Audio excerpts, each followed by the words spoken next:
C'est quoi Double 2? Bah déjà, Double 2, c'est l'heureux vainqueur du prix Raffut. Mais tu commences fort. 2011. C'est ça? Ouais, ça fait plaisir. On est très content. D'abord parce que c'est un prix qui ressemble à la mouvance des agences aujourd'hui, notamment sur la partie grand public. C'est un prix qui nous définit bien, et quand je dis nous, je ne parle pas que de Double 2, je parle évidemment de toutes les agences qui sont membres du Raffut. Et c'est un prix qui définit bien le métier aussi. Alors, le M6 Mobile Mega Jump. Tout ça c'est parti d'une idée au départ. On voulait effectivement produire un événement, un record du monde des sports extrêmes. On connaissait bien Taïg, on savait qu'il était capable de faire des choses incroyables, et assez rapidement on s'est rapproché d'M6 Mobile, et on a rencontré le directeur général d'M6 Mobile qui a plongé sur l'idée et sur le concept, ce qui fait qu'on lui a proposé une idée, on est reparti avec un brief, et on a construit avec la marque l'action de communication globale qui reposait à la base sur une idée qui est juste un saut de 2 secondes. Donc,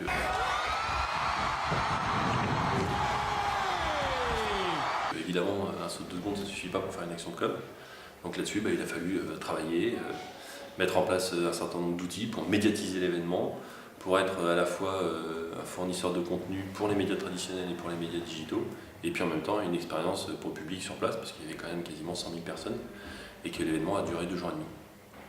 On a produit aussi l'émission en direct sur W9 qui a fait 1 100 000 téléspectateurs. Puis ensuite, on a été repris dans 167 pays en termes de presse. On a fait le 20h de TF1, on a eu évidemment énormément de retours de presse. Enfin, on a fait le 20h de TF1. On était dans le journal de Claire Chazal. Voilà, mais qui n'a jamais été dans le journal de Claire Chazal? Aujourd'hui, faire plus d'1 million sur la TNT, c'est pas exceptionnel. Il y a seulement 2 ans, c'était exceptionnel. C'est-à-dire que c'était le record d'audience de la chaîne.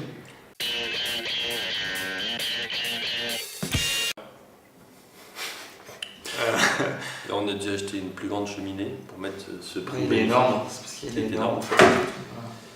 Ça a changé surtout notre perception à nous. En fait, c'est plus en termes d'ego, ça fait pas de mal d'être reconnu par ses pairs. C'est-à-dire que dans le jury, il y avait du pour, il y avait du contre. À chaque fois, en tout cas, c'était argumenté. Donc c'est agréable d'être jugé par ses pairs de manière objective. Voilà. Néanmoins, quand même, on a été assez surpris par la notoriété du prix. C'est-à-dire qu'effectivement, en prospection, on parle de l'agence, donc on explique aussi les événements qu'on a mis en place et les prix qu'on a reçus. Et on ne pensait pas que le Raffut allait avoir une telle notoriété en si peu de temps. Voilà. Le prix Raffut, les annonceurs en ont entendu parler. Beaucoup d'annonceurs en ont entendu parler. Il y a une définition pour ça. Il faut que ce soit un événement qui ait lieu à la Tour Eiffel. Avec un record du monde. Avec un mec en roller. Qui fait 100 000 personnes et 1 million de téléspectateurs. Voilà. C'est ça, un événement qui fait le Raffut. Un événement qui fait le Raffut, c'est un événement grand public, déjà évidemment, qui bénéficie d'un grand effet d'amplification. Voilà, donc qui dépasse largement les objectifs que potentiellement une marque et son agence peuvent se fixer avant d'initier le dispositif.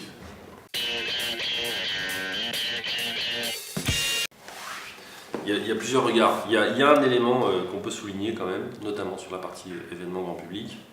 C'est aujourd'hui la capacité d'une agence qui à la base était une agence d'événements pure player et qui a été construite et créée pour mettre en scène des événements, d'avoir cette capacité non seulement de le mettre en scène mais surtout de le faire résonner.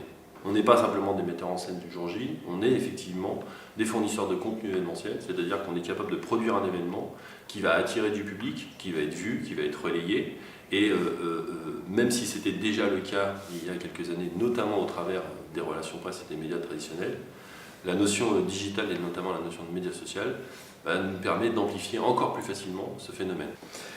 On gêne d'ailleurs beaucoup aujourd'hui et c'est une position qui nous va bien, notamment au travers du Raffut, puisque le Raffut c'est pas seulement un prix, c'est aussi une association d'un certain nombre d'acteurs du marché qui ont pour vocation de faire bouger un peu les lignes, de faire en sorte que les frontières soient beaucoup moins définies, et elles le sont clairement moins.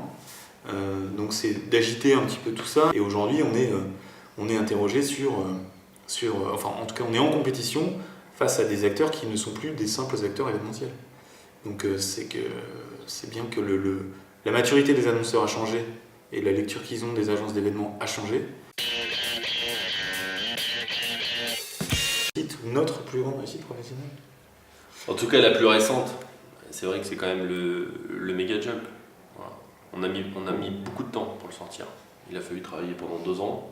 C'était très compliqué. C'est super difficile en fait de créer un événement en plein milieu de Paris, proche d'un monument historique. C'est compliqué de faire un événement qui ramène 100 000 personnes. Voilà, c'est compliqué. Et effectivement, récemment, c'est un des événements qui nous a le plus touché. C'est effectivement ce qui symbolise le mieux la volonté qu'on a et le positionnement de l'agence, qui est tout ce qu'on vient de dire sur le fait d'intégrer, d'être sur l'intégration du mix média complet, ou en tout cas quasi complet, une vraie complexité technique, un vrai risque, à la fois économique, sportif, administratif, enfin beaucoup de risques. Cette capacité à faire adhérer un certain nombre d'annonceurs, parce qu'évidemment c'était M6 Mobile en premier lieu, mais il n'y avait pas que, faire adhérer les médias, un média particulier, W9 en l'occurrence. Voilà, elle est complète en fait cette histoire. Et on fait ce métier pour mener des projets et des dispositifs aussi complets. Ce qui n'enlève rien à tous les autres événements qu'on fait pour nos autres clients, qui sont quand même globalement à chaque fois des réussites, et on s'en félicite, et surtout on félicite nos annonceurs de nous faire confiance là-dessus. Ah, c'est pas globalement à chaque fois, c'est 100% des événements. Non, parce que je pensais à un qui avait foiré, mais il n'y en a pas.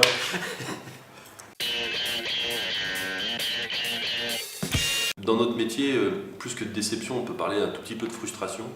Et effectivement, parfois, on a des recommandations ou des actions qu'on préconise qui sont pas suivies ou pas très bien interprétées ou peut-être pas très bien présentées, qui nous semblent être le bon ton au bon moment et la bonne action avec justement les bons retours potentiels. Et ce sont des événements qui ne se font pas parce qu'ils ne sont pas achetés ou parce qu'on n'arrive pas à les vendre ou parce qu'ils ne sont pas retenus. Donc je jette pas la pierre à l'annonceur, je dis que voilà, il y a un certain nombre de frustrations. Un peu quand même. Un peu. Une petite pierre, un caillou. Je jette un petit caillou à l'annonceur parce qu'il y a des événements effectivement sur lesquels on aurait pu, je pense, avoir des effets de médiatisation assez forts. C'est comme à la roulette, quoi, c'est 36 fois la mise.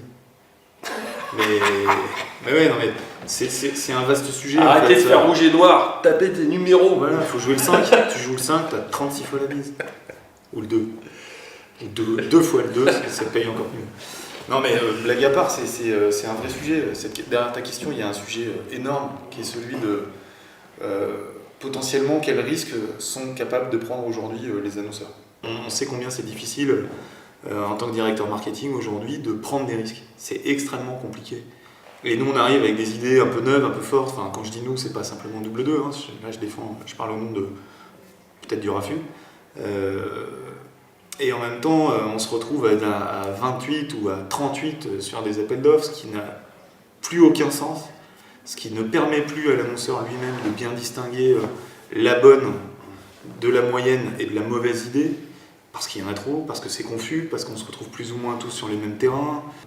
Et c'est pas toujours, voire c'est de moins en moins souvent celui qui prend le plus de risques qui gagne. Et à mon avis, ça c'est très dommageable pour le métier, quoi. Les événements qui me scotchent, pour reprendre tes propos, c'est pas forcément les événements les plus monstrueux, c'est-à-dire les plus débordants de technicité ou de technique. Je trouve que les événements qui m'interpellent sont les événements qui sont un peu en rupture, et donc les événements qui captent mon attention. Et dans la rue, capter l'attention passe par un détournement malin, passe par une idée bien pensée et bien faite. Je te donne un exemple. Tu mets un banc dans la rue, siglé Nike, et il n'y a pas d'assise sur le banc. Voilà. C'est pas moi qui l'ai fait, ça a été fait déjà. C'est pas moi qui l'ai inventé, ça a été fait. Et je trouve ça marrant, je trouve ça malin. C'est malin, effectivement. Nike sponsorise des bancs sans assise, évidemment, puisque tu veux faire du sport. Voilà. Moi, j'aime bien ces événements-là. C'est Tipex. Donc on est en pleine saison 2 de Tipex. Je trouve qu'ils ont très bien réussi à renouveler l'attente phénoménale qu'il y avait autour du truc, compte tenu du succès de la saison 1. Alors maintenant, est-ce que c'est un événement? Ou en tout cas, est-ce que ça crée l'événement? Pour moi, oui, ça crée l'événement. C'est participatif, il faut y aller. C'est pas un message publicitaire lambda dans le cadre d'un spot.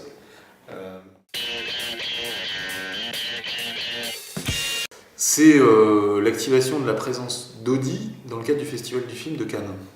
Et voilà, ça va se dérouler le 17 mai. Je ne peux pas en dire énormément à ce stade, mais on est en train de bâtir quelque chose d'assez nouveau et j'espère d'assez retentissant.